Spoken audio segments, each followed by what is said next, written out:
everyone, it's Darkseeker here again. Welcome to another video. Now, we are looking at Paval Malygos Druid on Standard Mode. Now, Malygos Druid, if you look back at my YouTube channel, this is not a deck that I feature very often, because it's a deck that I'm really quite unsure about. For me, it's not terribly consistent. Sometimes it works, sometimes it doesn't, but it is looked at as one of those premier decks on Standard Mode ladder. A lot of people say it's a tier 1 deck.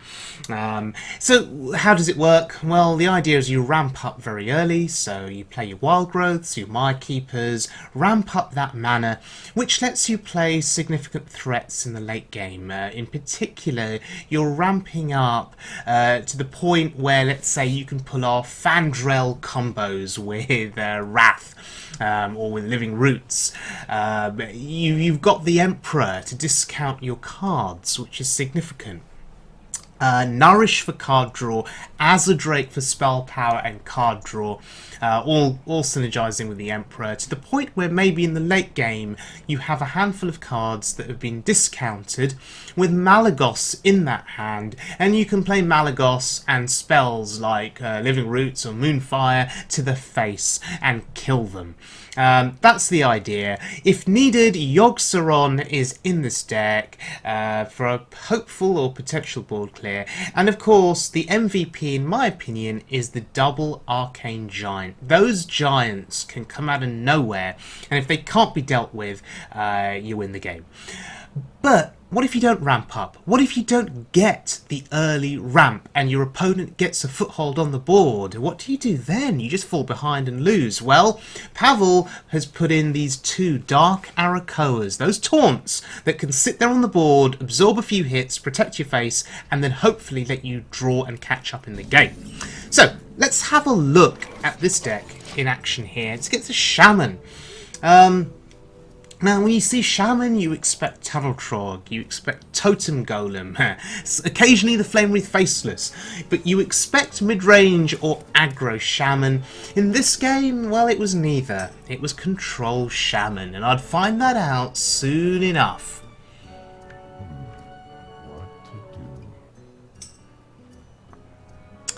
So, I like Cabbage there, pondering the 4-drop for a bit of early pressure, saying I could have innovated and coined it out. And I'm saying, well, no, actually I want to save it. I'm going to take this slow. Yeah, if he can't deal with Fandrel, it could get quite annoying for him, but the chances are he'd have some way of dealing with it. It would probably get hexed, right? But it's actually a reasonable play to consider.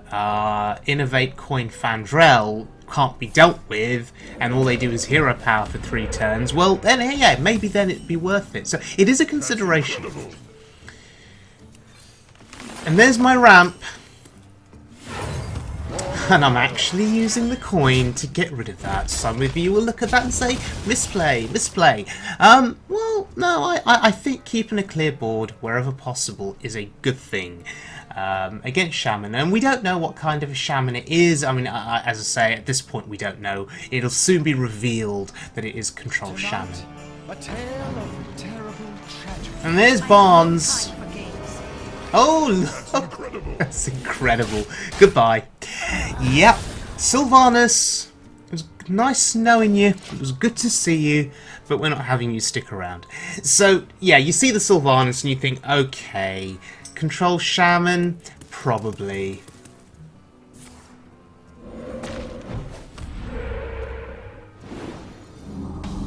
Hero power and do nothing else. Makes me wonder. Dark Arakoa on the board, it may bring out a Hex. A Hex which I'd be happy to see, because it means that my Arcane Giants are probably going to be protected. But there's the Emperor. And that's interesting. That's interesting. Here's a hand of discarded cards. Sorry, of discounted cards. Discarded cards. What am I talking about? Anyway, Fandrel giving us ridiculous value there. We drew cards, we ramped up, and look, we're going to get 2 more cards. Cairn is nice. Kraken is actually nice too because of the burst. But Savage Combatant is good for the long-term game in terms of utilising my hero power and clearing things on board turn after turn. I like the Combatant. Yeah, this is pretty good. This hand looks insane.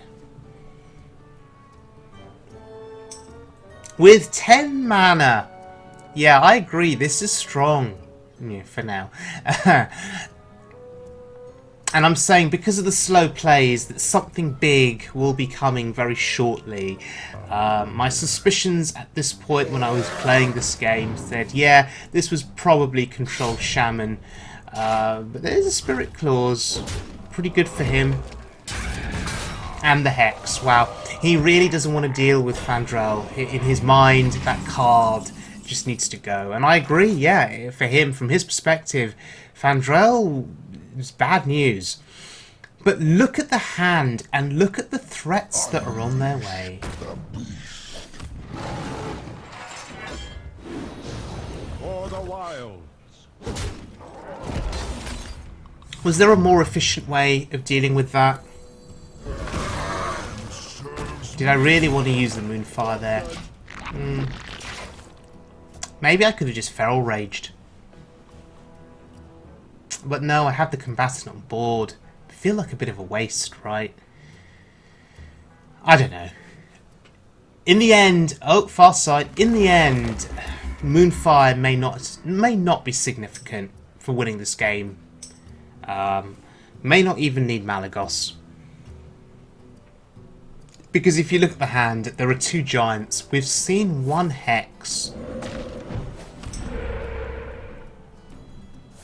Yeah, here comes the AoE. I think you could read that from a mile away. Yeah. That's good for him. But he has 5 cards in hand. I have card advantage. And I'm just going to keep getting more spells here. Claw does something. It lets me throw my face into something. I think that's worthwhile.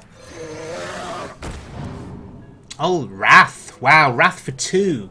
Draws me a card. But do I just want to use Claw now while I can? Yeah, I'm just using Claw here. Using Claw. And I'll save that Wrath for something else. I'm not in a rush to draw more cards just yet. I have another Giant that I can play. I have Feral Rage to take something down. And I can buff my board up with Power of the Wild. We'll save that Wrath. Oh yeah, Shilmore. This really is Control Shaman. The question is there a dragon in hand? That's the question. And maybe this is what I was saving. Oh, Malygos. Maybe this is what I was saving Wrath for. But do I need it? I mean, okay, so I'm going to do... I can do 4 here. Or 5, I guess, if I'm going to hero power. For the wild. Yeah, I can draw myself 1 card here. There's a Moonfire. I can play my Giant and buff my board. There we go. We fit that in very nicely. Used all of our mana. That's 9 to the face. Look at this board.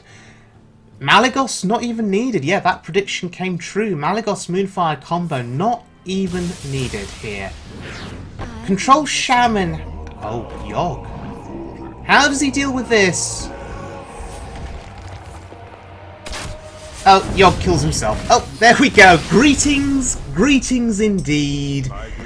Yes, my greetings. And there we go. Malygos Druid. Fascinating. So, that was a lot of fun. That was a tremendous amount of fun, and I may not have played it terribly efficiently.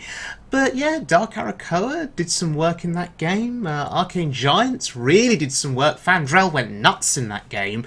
When things go your way, and when you can ramp up very, very quickly, this deck can be absolutely unstoppable.